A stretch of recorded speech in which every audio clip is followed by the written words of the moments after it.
Well, good evening, everyone. We are getting started here, and we're going to be talking about metabolic health in the brain. And it's pretty interesting what we were able to find out. And we're going to be talking about some unique situations that affect us and how it affects everyone. In essence, and some of the sources, what can be done, can it be reversed, can it be preventable, is that's what we're going to look at in terms of talking about metabolic health with the brain. And we know it as type 3 diabetes. Hey, how are you? She sent you a friend request and I confirmed it. Okay, so Cool. Very good. So now we're friends. yeah, we're all friends. We Hello. can be friends. We can be friends.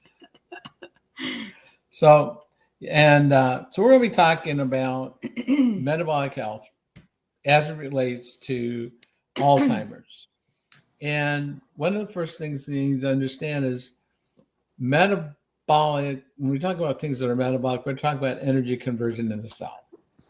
And one of the biggest things that is found now is the fact that insulin resistance is really the core, the root, the reason why people are suffering from so many metabolic issues. And what I mean by that is the fact that you start looking around. We just got done with Labor Day, and you walk around and you see people that, well, they're larger than they were a year ago. Now, they're larger than they were at the beginning of the summer. And more people are brain fog.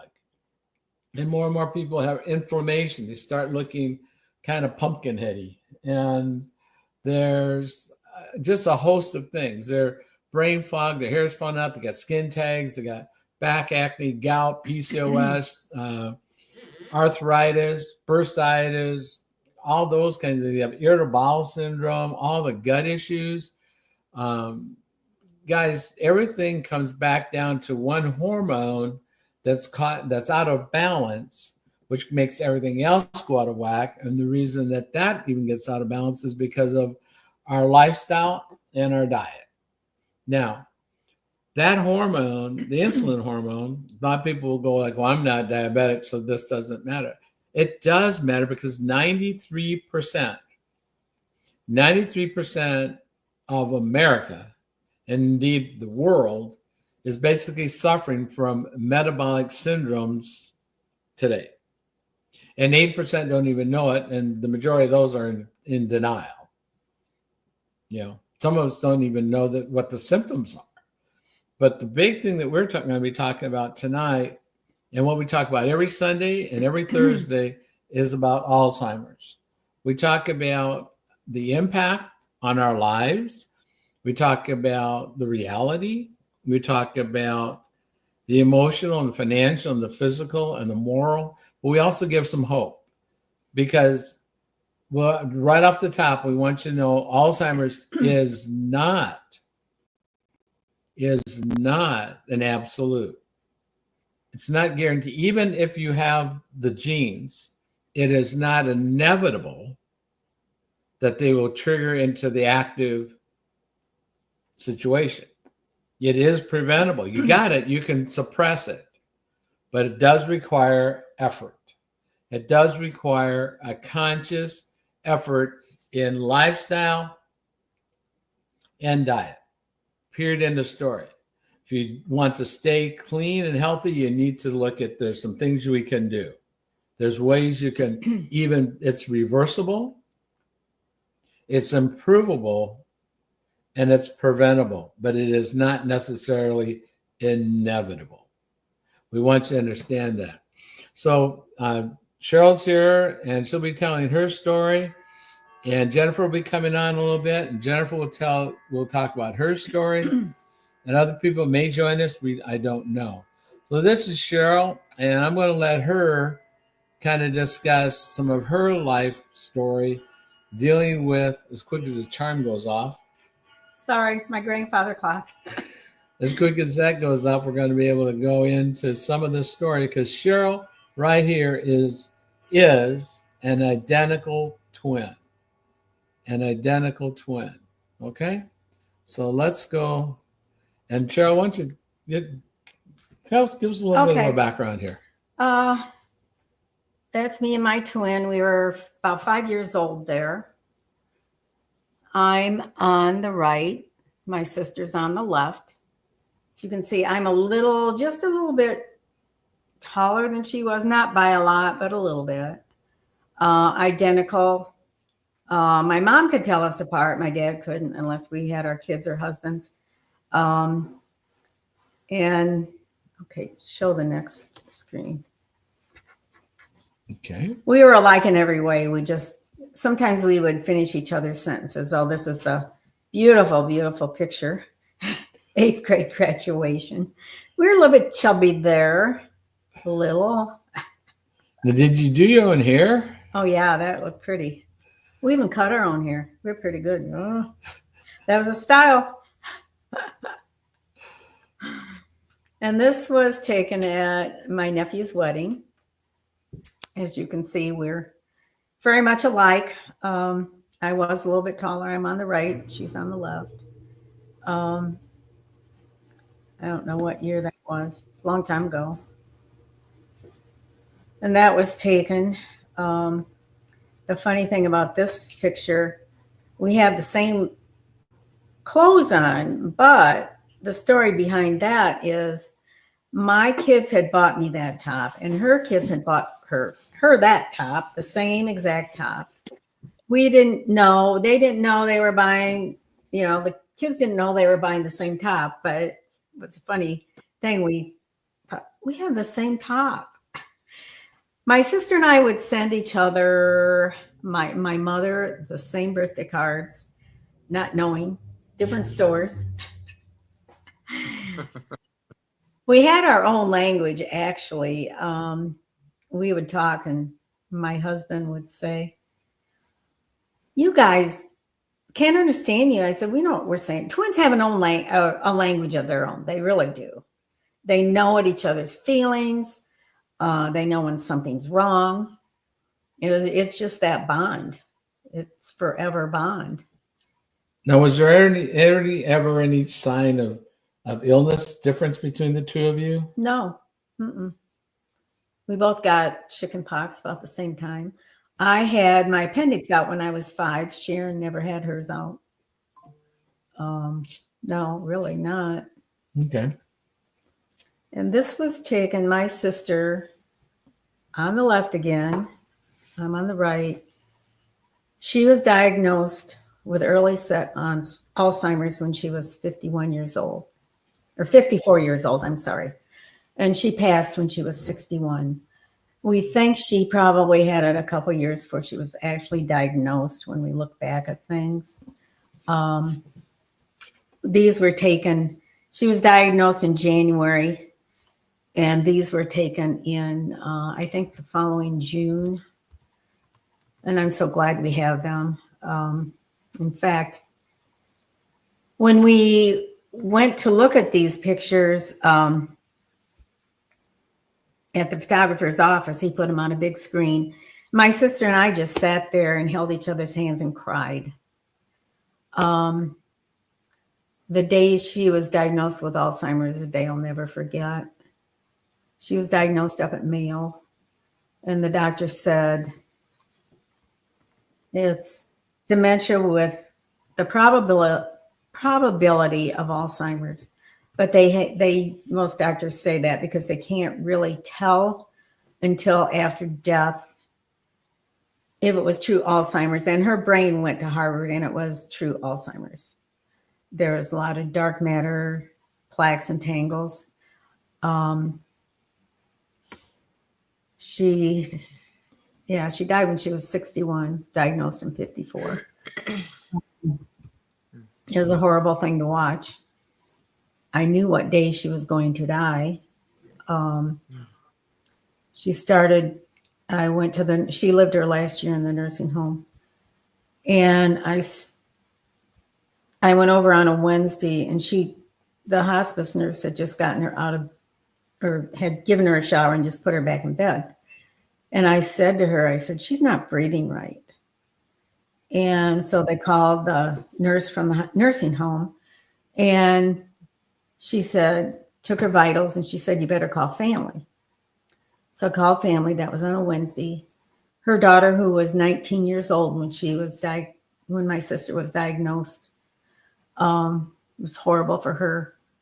Anyway, she and I stayed around the clock with her until the day she died.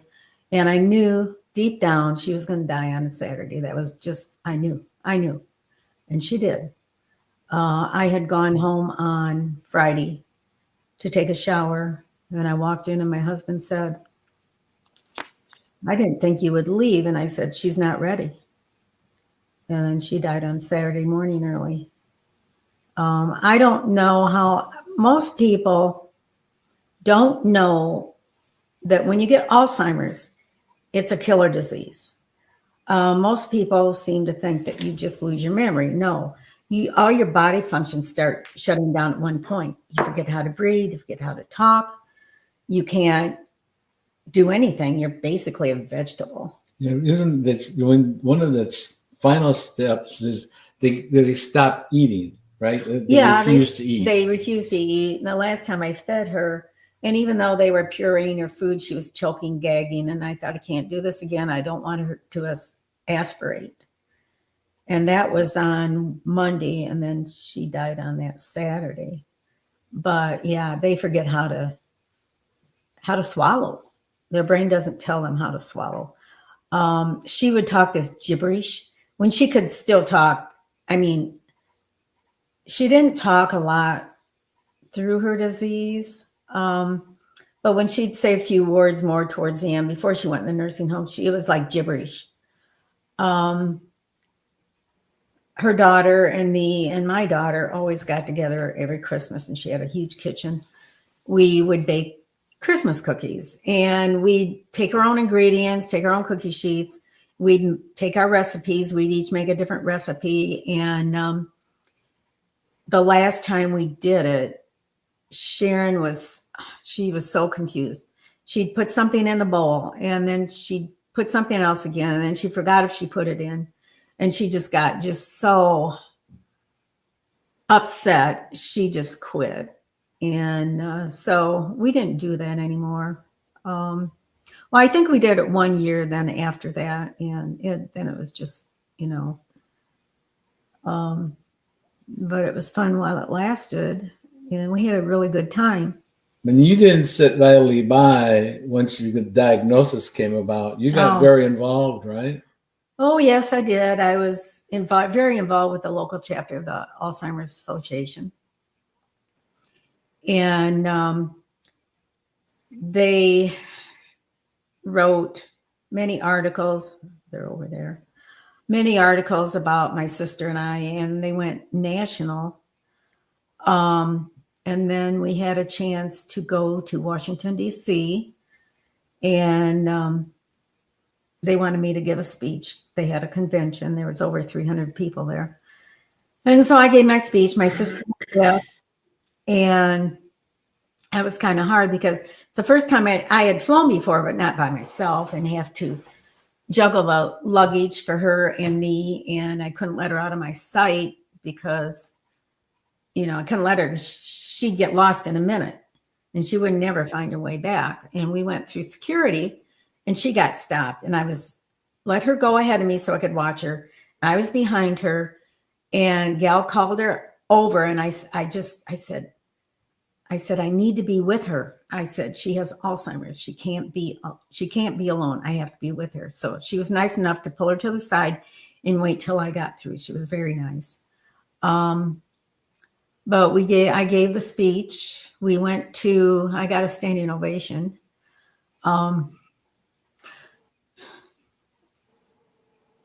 Sorry.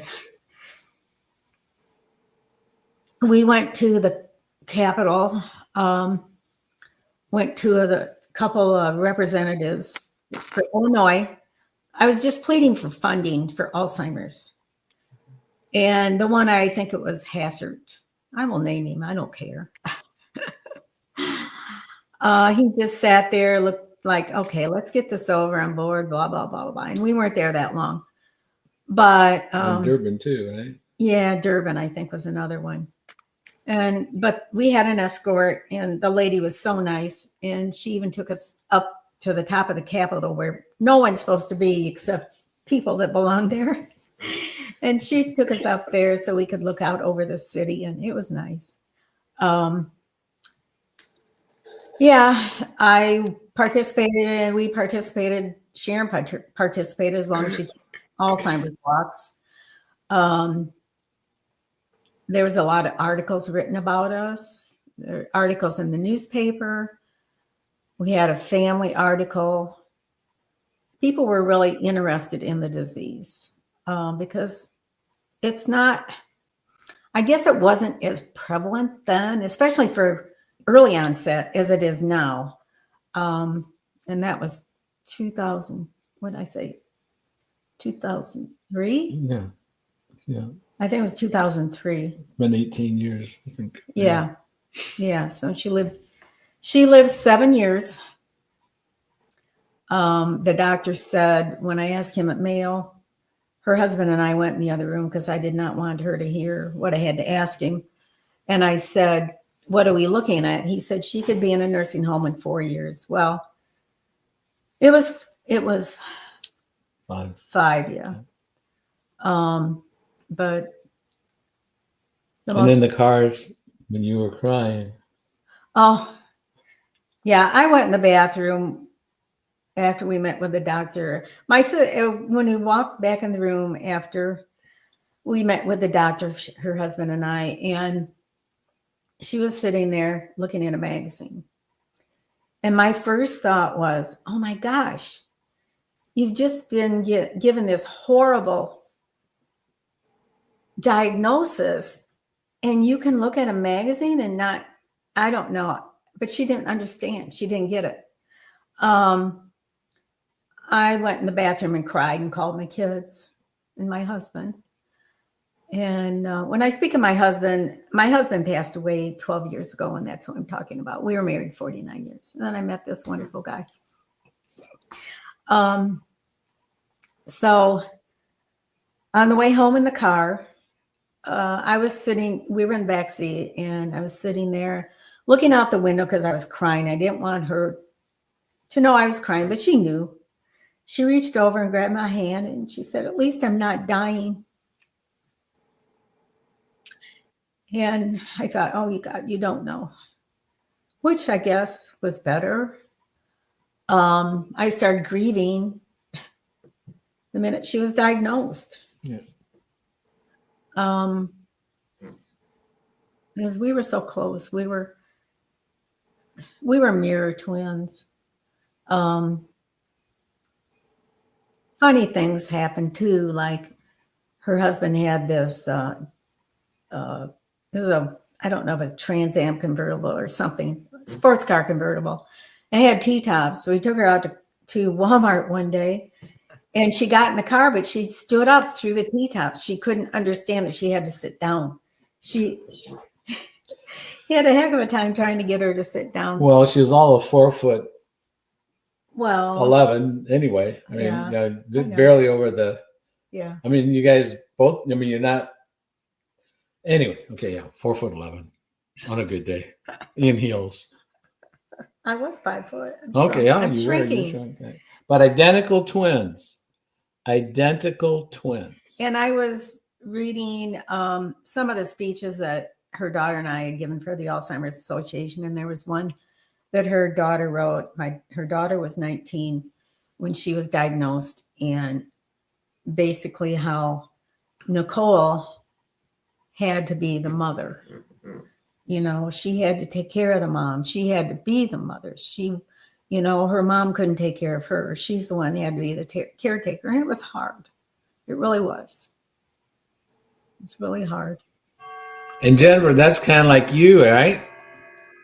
Yes, sir. What's good? Tell us about. I guess whoever you want to start with, mom and dad. You're going to start with Grandma Helen. What's going on? What's been your experience? You froze on me? I think you froze on me. I think so too. My Yep, you grandmother, okay. this is one of the most kindest, sweetest, little 5 tall women ever meet.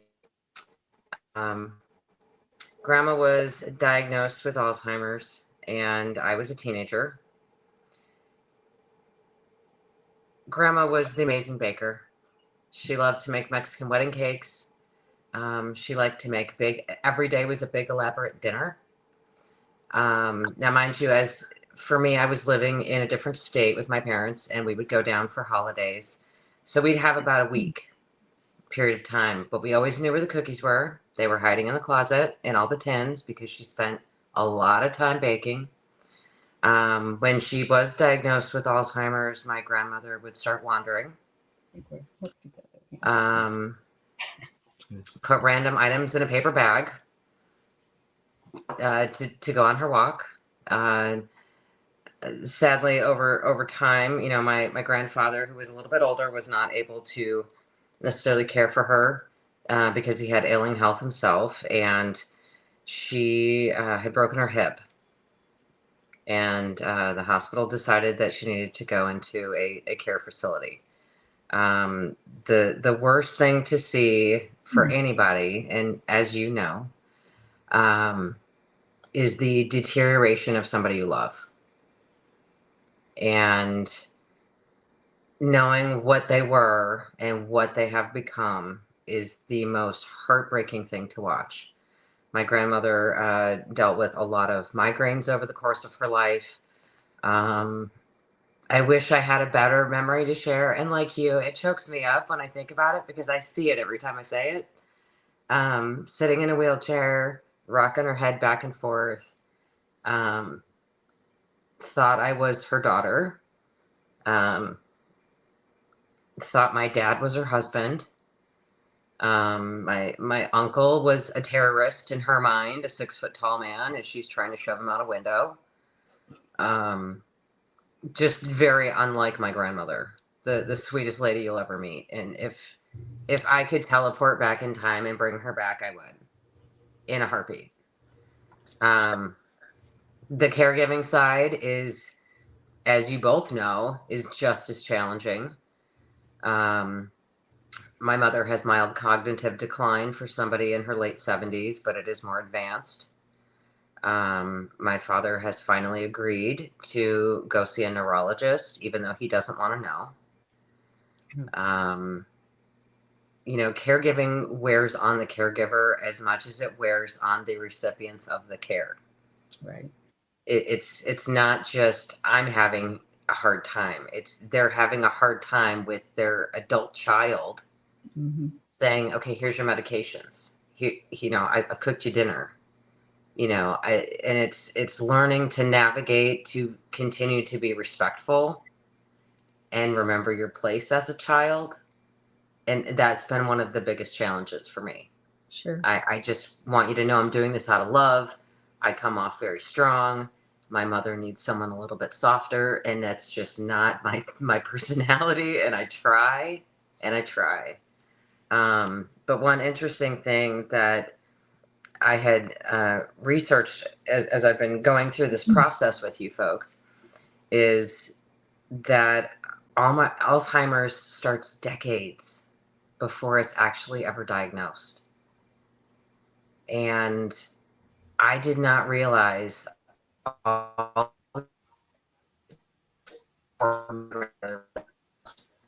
that already happening. It makes me wonder about my dad.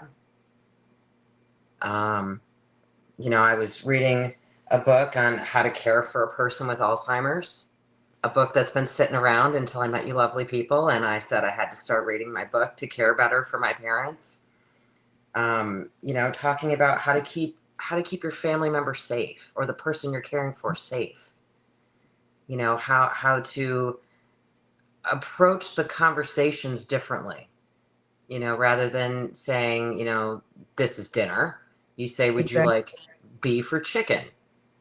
Still give them the opportunity, if they are able to make decisions for themselves.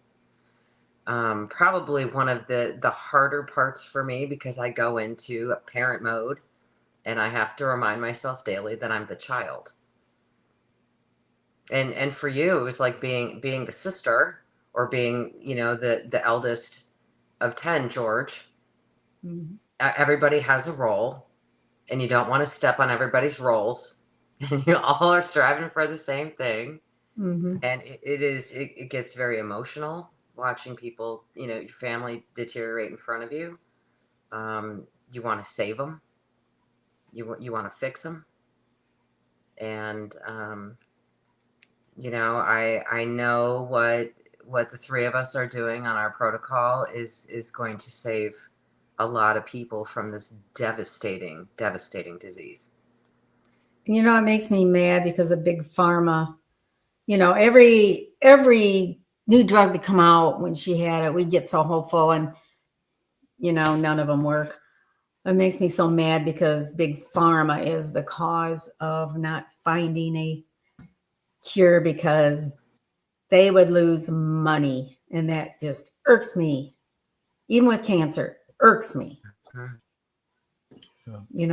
Well, they did cure hepatitis C, in a year. I mean, and then they ran out of potential patients. And Goldman Sachs wrote an article that curing disease is not a sustainable business model. So in one year, Hep C was gone, and then they didn't have anybody to treat it anymore. And so what was a huge profitable thing went to squadiddly. So that is an example, an actual example where they did where it did work, but then of course they didn't. But the thing about where we're at in this is the strain on the caregiver is physical as much as it is mental, and it's even emotional, and it's moral, because you're making moral decisions, because you're making judgments and for safety. And in our situation with our mom, for me, and I'll just jump mom here, is that with my mom, we let's go right here, move this, go here. With my mom, she's 96, and everybody's mom is the best mom in the world. Well, mine is, because I'm talking now. But our mom is mother of 10 of us, and she'd still be having babies if she could. I mean, that's how she feels about it. And but there's a 5-generation family, and that means something. I mean, there's 10 of us, there's 30 plus, there's 100 plus, and then there's probably a dozen on those tiers.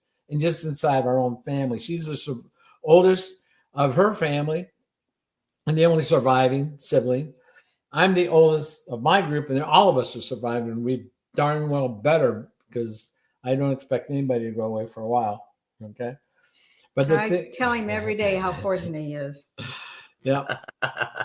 And we love mom. Just so you understand, our mother at age 51 went back to college, and at age 56 had a doctorate and full RN degree.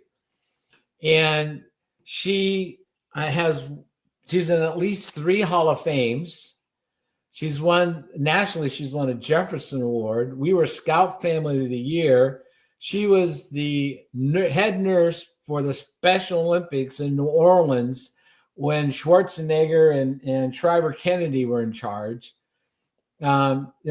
People they know her as Nisa. Now I call her mom, but when I would call her Nisa at swim meets and competitions, because when there's hundreds of kids running around going, "Hey, mom," and no mom turns around, but you go Nisa, now she turned around so I could get her attention. So that's kind of a little trick we learned with mom.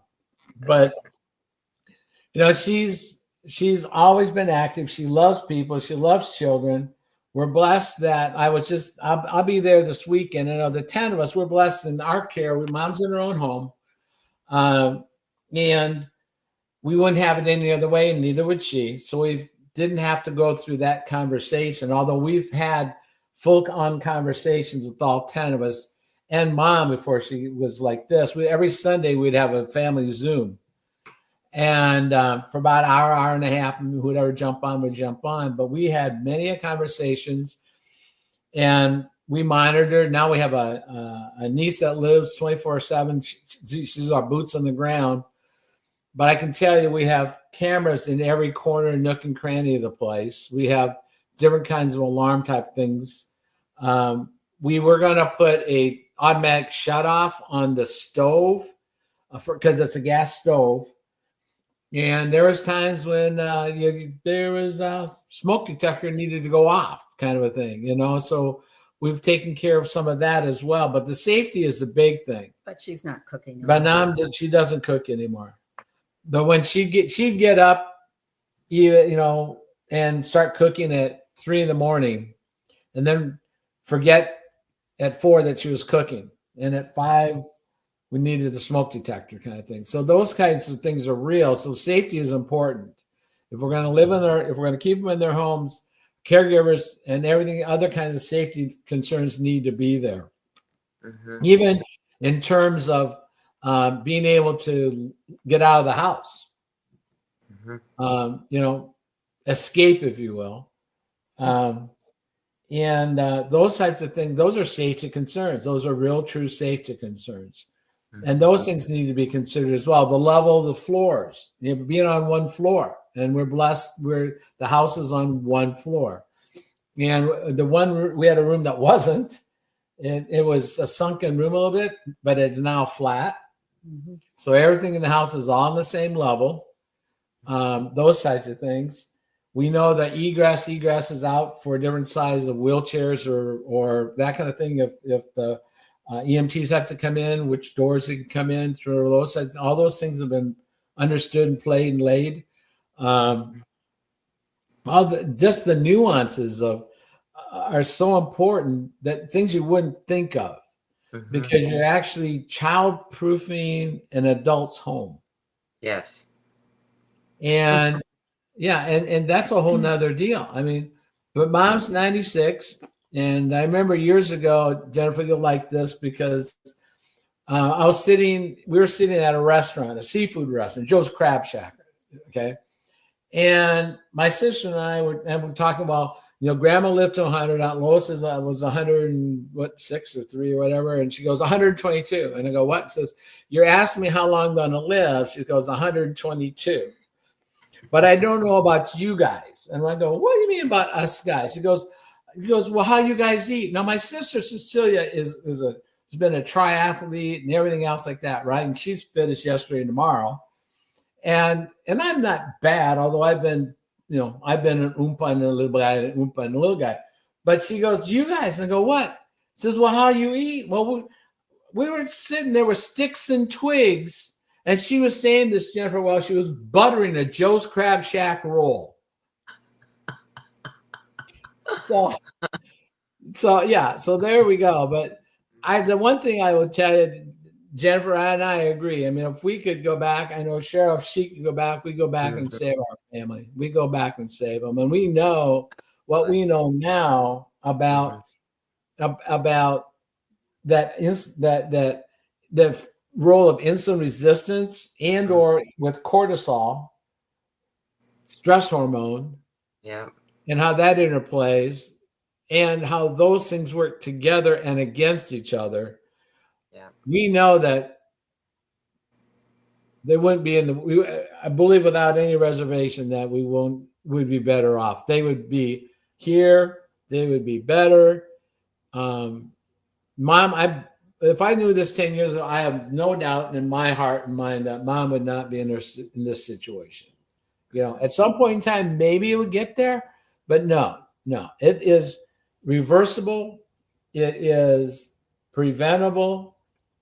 And it is not inevitable, and it's improvable. With the protocol that we use on insulin resistance, all those things are there. And I don't know if Jennifer, have you been tested? Have you decided to look at your genes to see if you have any propensity to it or not, or do you care? Or is that something you want to know and not know, or where are you at with that? It's funny that you asked me that, because a lot of people in our family meaning you guys and our large group family that we all have just joined.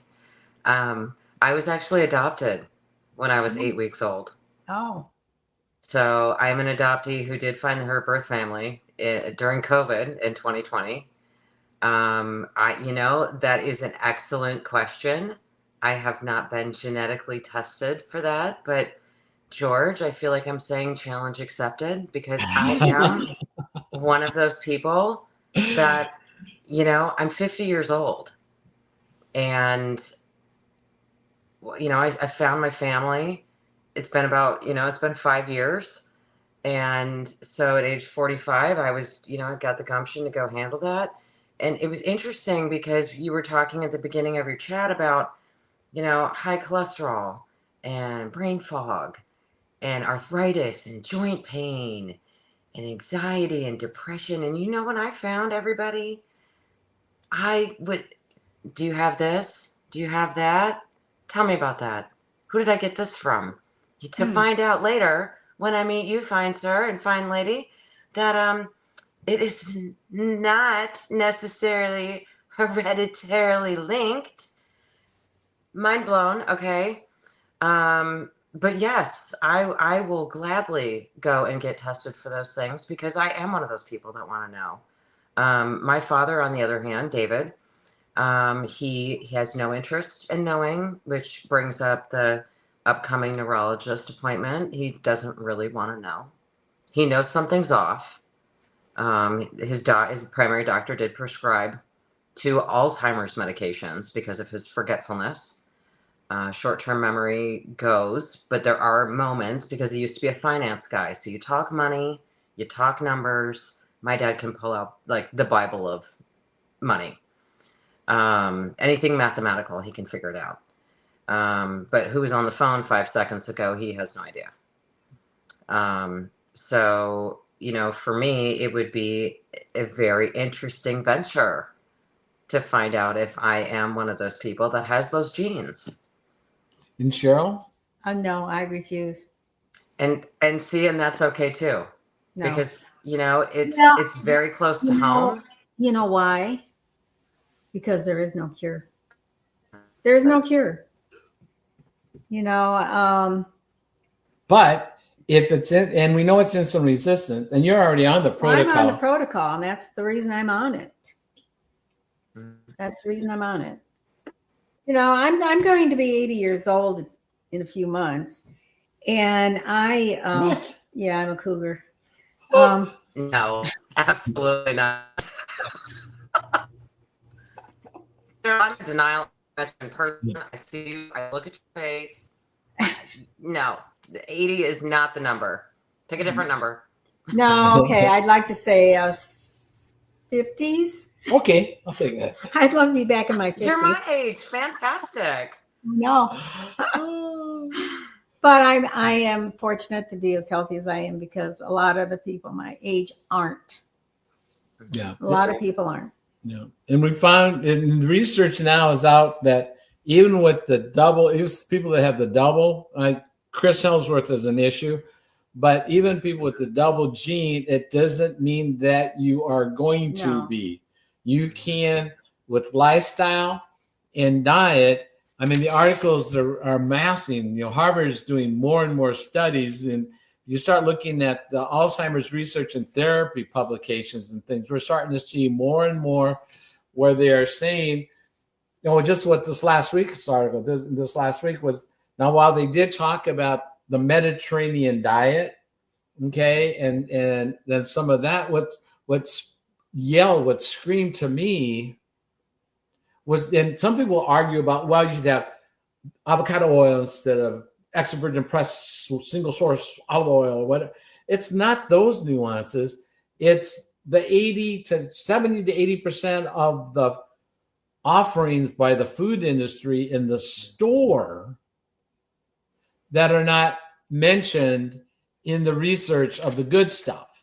Yeah. It's not there. There's no mention in a positive way. And it's not even mentioned, but sodas, juices, chips, seed oils, There's no say, hey, it's okay to have soybean oil or canola oil or cottonseed oil or rapeseed oil or corn oil or vegetable oil, what the flying heart that means.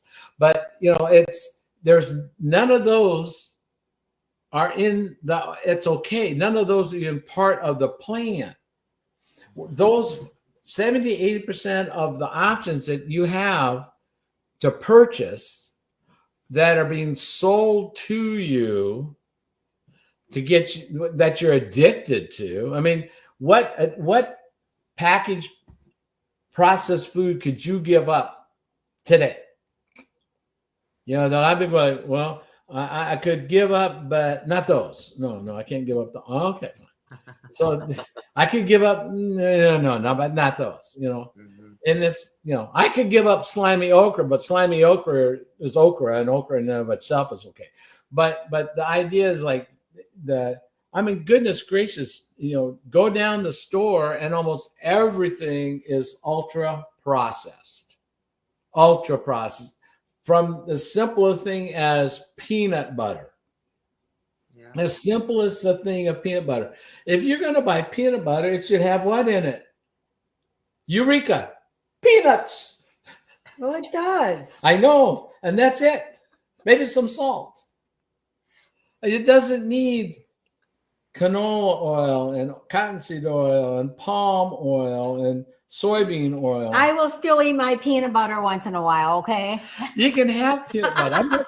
We can have it, but let's have peanut butter, not peanut and oil butter. Mm-hmm. But it's more expensive. But the reason it's more expensive because that's all that's in it. It's peanuts. If you go to the ballpark, you get a bag of peanuts.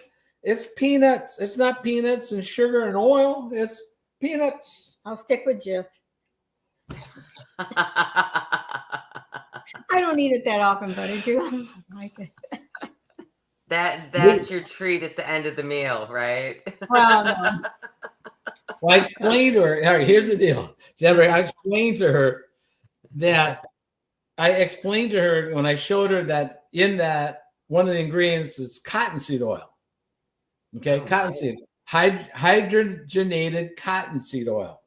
Hydrogenated cottonseed oil. I said, you know what that actually is? Crisco.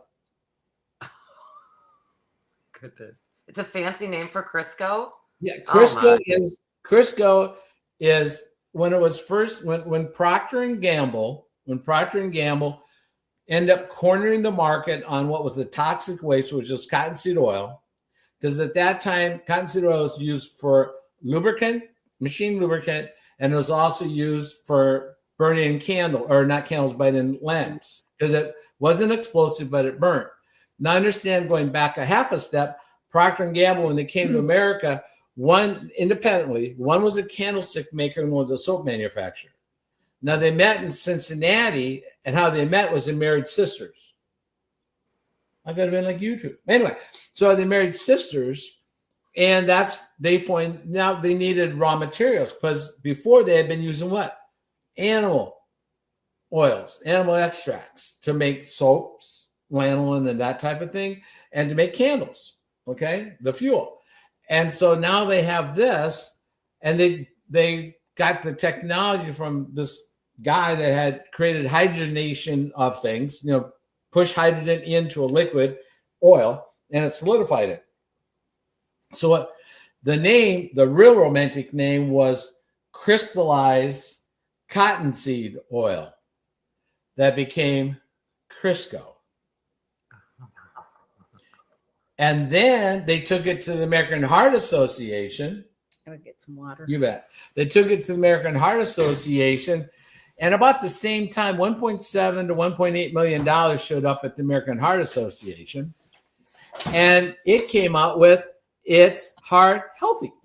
Yes, I know, Vicki. I cannot convince her not to choosy mother. Oh, it's not like I have it every day because she's a choosy mother. Choosy mothers choose, that, right? Love you. Anyway. You're right, Deacon. There's no commitment. What does Doc always say? A person convinced against his will is of the same opinion still. Yeah. There you go. George, yeah, I did want to ask you, since we're in two different states. Mhm. Now I'm in Florida. Right. Have you noticed over the course, let's say, of the last 5 years, the amount of assisted living nursing home/nursing homes that are popping up everywhere?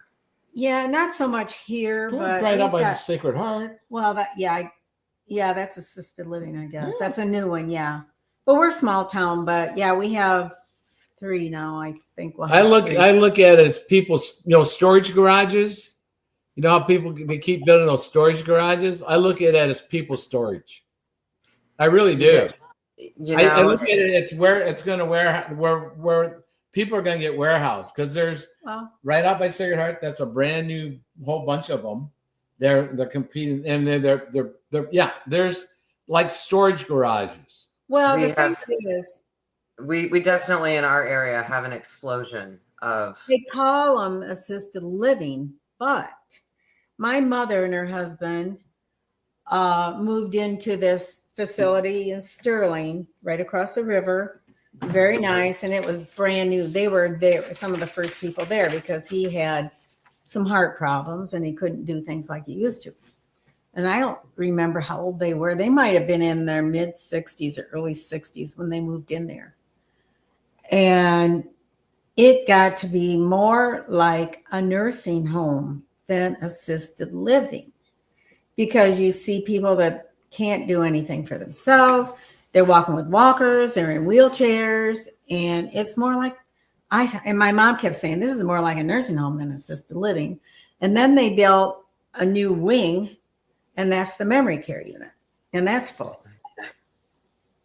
So my mom was close to going into the memory care. She was pretty good until COVID hit, and then she was just isolated. They brought the meals up. They couldn't interact with anybody. We couldn't go see her, and it was awful. Visited with her through the window. She was on the ground floor. Yeah, one Christmas, and then she was hard of hearing. The window wasn't open. She was hard of hearing. She couldn't hear me. But she was I just remember her face lit up when she was opening her gifts that I'd given her. And I thought, oh my God, this is horrible, horrible. Can't even touch her. Yeah, isolation is cruel punishment for doing nothing wrong. Yeah. I remember when my grandmother, who lived to 100 plus, voluntarily went to assisted living because all of her friends were there. And she was 98, maybe at the time, 97, 98, same age as Mom now. And got asked, and she was the only ambulatory one in her wing. She was the only one that could fly up and down without any walker or nothing like that. And I remember asking, so do you have a boyfriend? And she goes, oh, these guys are so slow.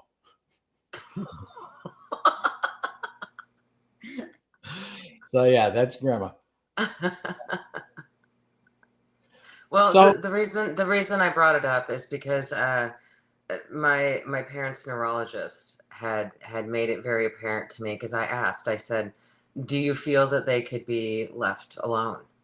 Mm-hmm. Maybe if I brought someone in for 4 hours. And his response was absolutely not. That, some depends on the amount of training these people have had. I am not a nurse. Me personally, I'm not a nurse.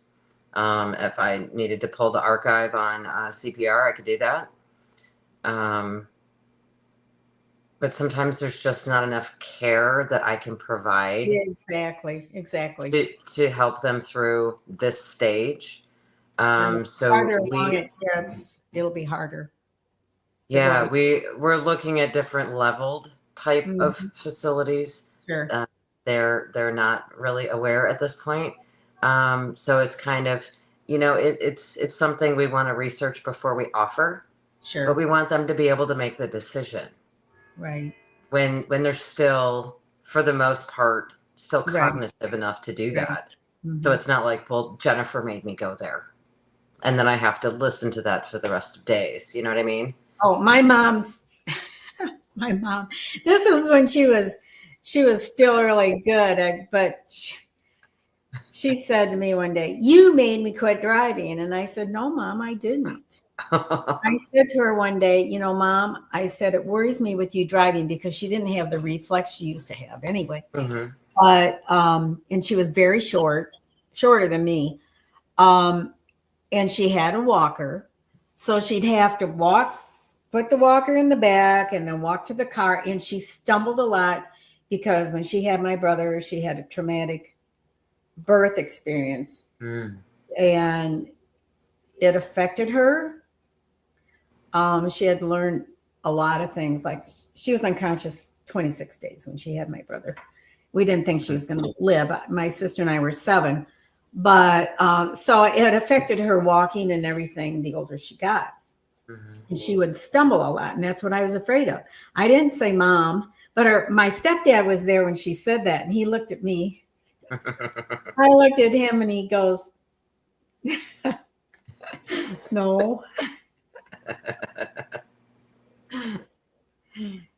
Yeah, I So, remember when we took the keys away from Mom. Boy, that was a war. And tried to get her. Look, we can get you a golf cart. Oh no! she was out there driving with no car insurance, no valid driver's license. Oh boy. Yeah. Yeah, I'm not looking forward to that day whatsoever.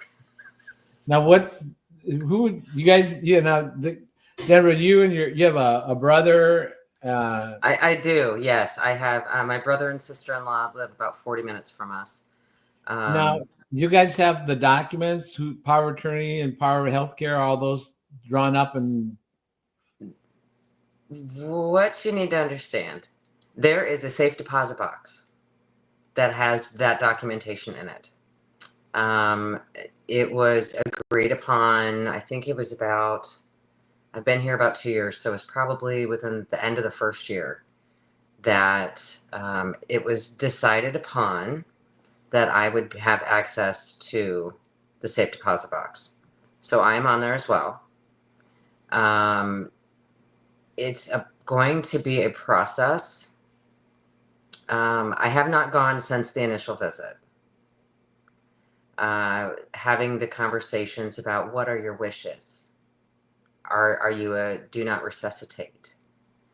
Due to some of Mom's health issues, one time she was in the hospital, it was a DNR. The next time it was not. And I said, whatever you decide is what you decide, not me. Right. Of course, I'd like you to be around longer, but if, that is not something you want, I'm going to follow through with your wishes. So in their case, I do know that I know where all of the documents are. I am not in a spot where I'm ready to read it, but I'm getting closer. Power of attorney for healthcare. So they're still Yeah. making their own Now, decisions at this point in time, right? From the general standpoint, I believe Mom gave it to Dad. If Dad's not capable, then it goes to me. And same with, vice versa. If something happened to Dad, then Mom's in charge. So it becomes in my opinion, a sticky situation because I have to prove they're not capable in order to take over. I need somebody to say you're not okay so I can step in and help. Sure. And it's been an ongoing conversation. My dad thinks I want the keys to the kingdom, and I do not.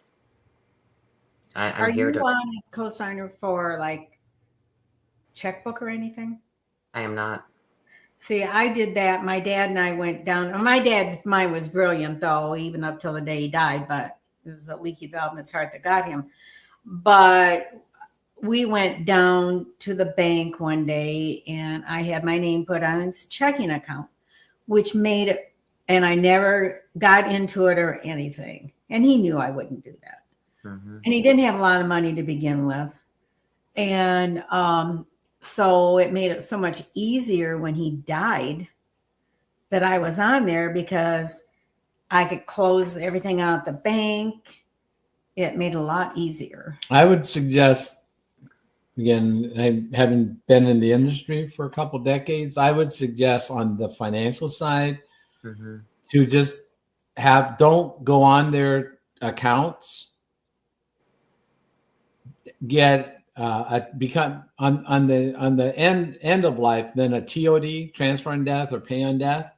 Okay, so that is fine, but for bill paying and that kind of stuff, you just need to have the ability with whoever financial institution that you work, that there's somebody that's doing that rather than you, because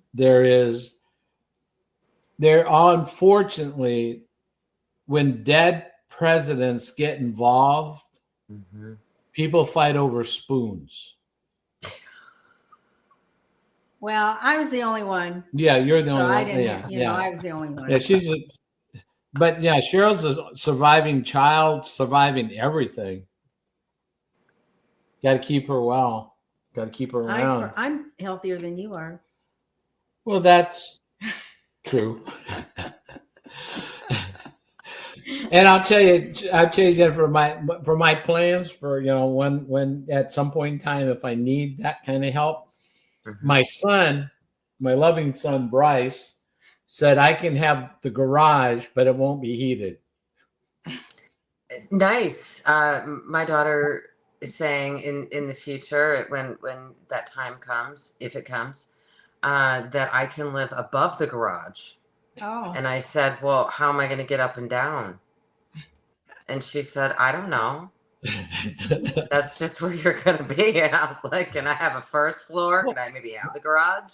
I'll be in the ground floor. I got it made, don't I? Yeah. You do, because I'm on the top floor and I don't know how I'm getting down. Maybe that was the plan.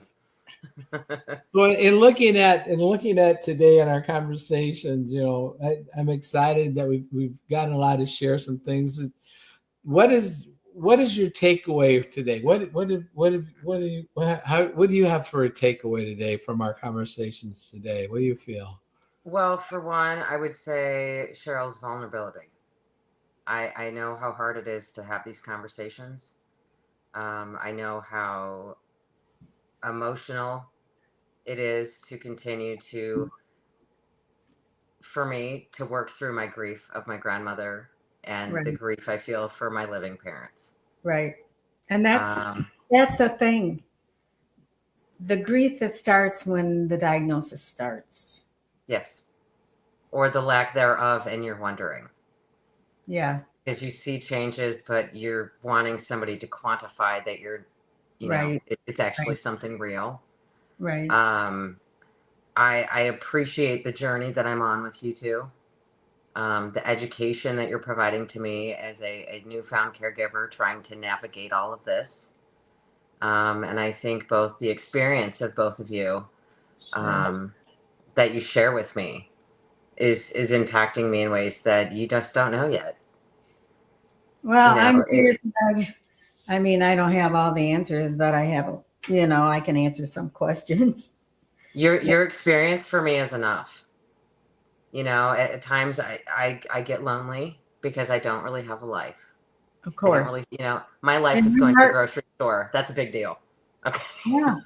Well, my heart goes out to you because, my sister had a husband that took care of her. She would come to my house or I'd go to her house because I had retired from my job for a short time because we owned a business. So I just left the business for a while through her disease and to help take care of her. But I would have her on the days her husband's bought and sold racehorses. So that was his retirement job. But so I would go out there and stay. Most of the time she would come to my house and for a couple of days. And yeah, it's hard. It really is. But one Thanksgiving, she couldn't do her makeup anymore. And she always wanted to look nice. That was her. And I knew that. And she asked me if I would do her hair and put her makeup on that one Thanksgiving. And, that was a good feeling. But because I know she wanted to look pretty. And when she looked good, she was happy. Mm-hmm. Well, she was happy. So, but yeah, it's hard. So thank you both for making me not feel so lonely through this Oh, wow. process. Oh, That's really my takeaway every time we talk, is that it's I'm not the only one, because some days I do feel that. well, Mentally I know, but emotionally I'm like, I'm all by myself. yeah, and that's normal. That's normal. This weekend, next time when we talk on Sunday, I'll have just spent 3 days with Mom. So Nice. I can't wait to hear all about it. Okay. Pardon? I can't wait to hear all about it. Yeah, I've got it's in our family, the 10 of us, we have 24/7 care, and we have our caregiver. We give her 2 days respite assistance during the week, and then hospice comes in only a couple times in their visits, but and every month one of the 10 of us is there. And so now that I can see and drive, I'm going to I'm taking this weekend, and so that'll be it. What you got there, dear? Okay. This is why I'm pushing this. You take 2 of these a day. That's the Unamonte tea. And this is the balance, the fiber you take for your biggest meal, or you could take it before every meal if you want. I take it, I'm fast during the day, except I have a small lunch. But this is why I'm on this stuff, because I want to keep my brain healthy. I want to keep my body healthy. I go to the endocrinologist at the end of this month, and I'm excited to go. I've had a parathyroid that has too much calcium. And every time I went to the doctor, he said, well, do you want it out? And I said, no, not if I don't have to. Wait, tell the story. No, that was my regular doctor. Oh. And he referred me to an endocrinologist. So I go to one of the more local ones. They didn't tell me when I got there, until I got there, that she's in Texas. I'm talking to her on a TV screen. Oh. I walk in there and she says, what are you here for? I thought, really? Don't you look at anything before your patient gets here? And then, what, you want it out? First thing out of her mouth. I said, no. Aren't you going to run some tests? She ran some tests, and then I went back to her, same old. And what about going to Peoria? Well, this was the same person. Yeah. And so then I thought, no, I'm not going to see her anymore. She's not giving me any satisfaction or anything. All she wants to do is talk about surgery. So I find one in Peoria where he lived. He still has a house there. Anyway, first thing we do, George is with me. First thing we do, she says, when we walk in, you want it out? Literally, the door closes behind her. Go, so when do you want to schedule surgery? I said, I don't. Not hello, how are you? When do you want to schedule surgery? Like, is that your dating first line? I mean, good gravy. So when terrible. I went back, 6 months or a year? A year. Or maybe it was 6 months that time. It was 6 months. Same old. And so the last time I was there, last September, a year ago, and she had prescribed me some blood tests before we got there, because I asked for her to do that. Mm-hmm. And it was normal. So I have an appointment the end of this month. And because she had told me, she said, well, if it's normal the next time you come, then I'm going to dismiss you. And I thought, good. And so I'm going to have my blood test probably next week. What about the protocol and your pap smears? Oh, yeah. Oh, yeah. Yeah, flip it. Young lady, those are a big deal. I know, but geez, I can't remember everything. I might be getting it. No. We have a lot of moving parts on these calls. How many years have you had abnormal pap Okay, smears? so I had a hysterectomy in 2016. And February, the end of February, I met George in January. This is our 4th date. I'm going on a hysterectomy date. Seriously. Seriously, that was our 4th date. Maybe 5th. Anyway, so I had the hysterectomy. It wasn't cancerous anything. It was just for preventative. It's for preventative. Preventative, correct. So I had, after the hysterectomy, I had a pap test 6 months later, and it just wasn't right. So every 6 months for the past 9 years, I've been having a pap test. So I started on this stuff, and I had a pap test about 2 months ago. Something like that. And after 90 days, the doctor's office called me and said it was normal. Hallelujah. Yeah. So I go back in 6 months, and well, hopefully 9 years. It'll be another hallelujah. 9 years of irregular paps on the protocol for 90 days. Normal. That's phenomenal. I was amazed. I really Coincidence? I don't think so. No, I don't either. No, I don't either. All right, girlfriend, I'm going to let you go. Have a good night. Great Thanks again, guys. Take care. See you next time. You betcha. Good night.